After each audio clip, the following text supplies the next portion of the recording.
La théorie de l'évolution est au cœur de la nouvelle exposition des conservatoires et jardins botaniques. On est parti à la rencontre des deux commissaires de l'exposition pour comprendre le rôle que joue cette institution chère au cœur des Genevois dans la conservation de la biodiversité.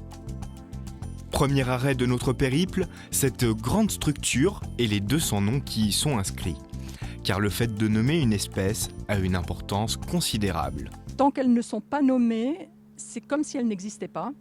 Et puis à partir du moment où elles sont nommées, et si par exemple elles sont en danger, eh bien ça va donner l'obligation à l'État, par exemple, de les protéger, quand l'État a ratifié un certain nombre de conventions internationales.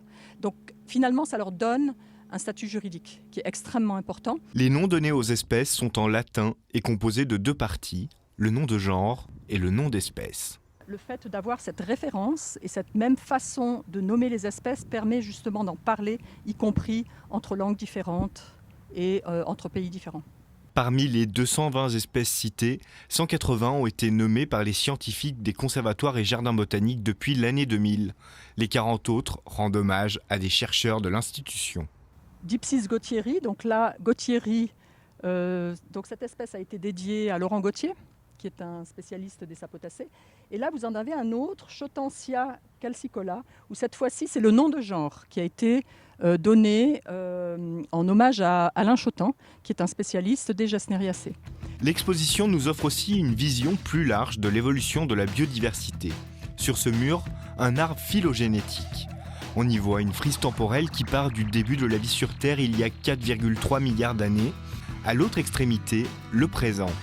Une sélection très variée d'espèces vivantes toujours sur Terre y est représentée avec un concept fort, que l'on soit une plante, un dauphin ou un humain, nous sommes tous cousins. Si on part à l'envers effectivement de l'être humain, on remonte le temps notre branche et là on arrive à une intersection ou un nœud qui représente l'ancêtre commun qu'on a avec notre espèce cousine la plus proche sur cet arbre qui est le chimpanzé. Et il faut remonter à peu près 7 millions d'années en arrière pour trouver un ancêtre commun. Si je veux trouver un ancêtre commun avec l'ornithorynque, qui est juste ici, avec qui on partage moins de caractéristiques communes, il va falloir que je remonte beaucoup plus en arrière dans le temps jusqu'à arriver à ce point-ci, qui représente l'ancêtre commun de tous les mammifères actuels qui devaient vivre il y a à peu près 180 millions d'années. Et ce qui permet aux chercheurs de rassembler les espèces, ce sont les synapomorphies. Ce sont en fait des caractères partagés par tous les descendants de ce point-là.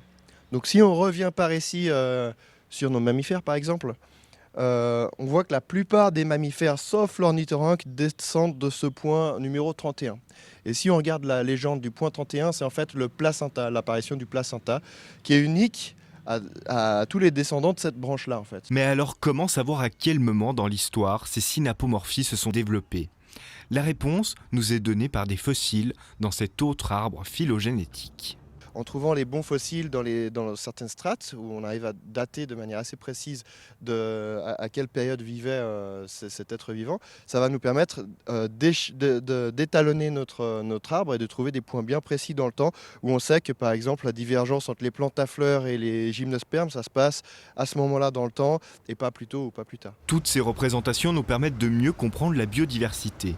Mais alors, que se passe-t-il lorsqu'une espèce est menacée ? On a deux espèces, la littorelle uniflore et le glaïeul des marais, sur lesquels on a travaillé au Conservatoire et Jardin botanique pour les sauvegarder. Donc ce sont des plantes en danger qui ont été cultivées, ce qu'on appelle ex situ, donc ici au jardin, pour être réintroduites ensuite sur place dans leur milieu d'origine.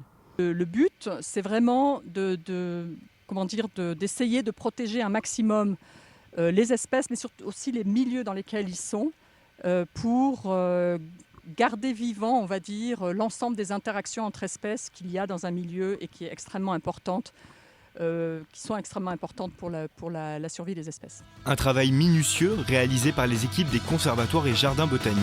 Pour en savoir encore plus, allez découvrir l'exposition Le Grand Bazar de l'évolution jusqu'au 17 octobre.